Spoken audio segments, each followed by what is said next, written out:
Okay, 5 reasons that you shouldn't let stop you from homeschooling. One, you need a ton of supplies. You don't need a ton of supplies.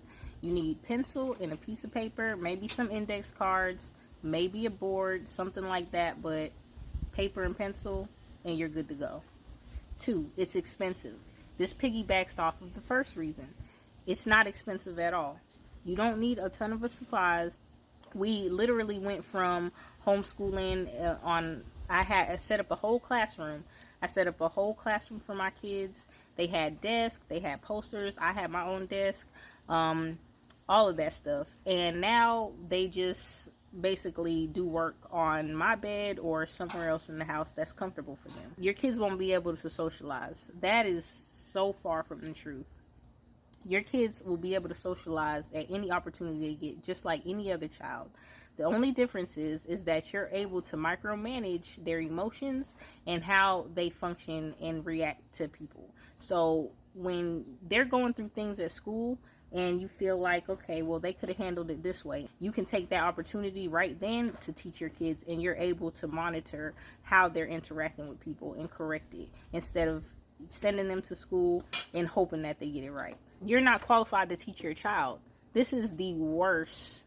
This is the worst, because you've been teaching your child since they was a baby. They came out doing things naturally. You picked up on parenting naturally, and there's no difference in teaching your child.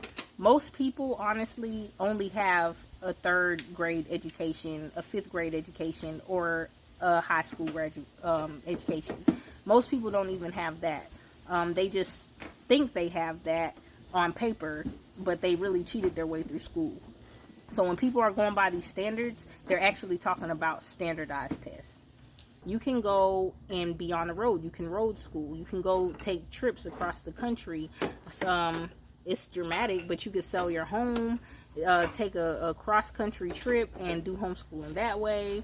You can do unschooling, where you're taking your child to the grocery store and letting them budget and writing that down as their math for the day. Going to reading, doing readings and stuff like that. So you don't have to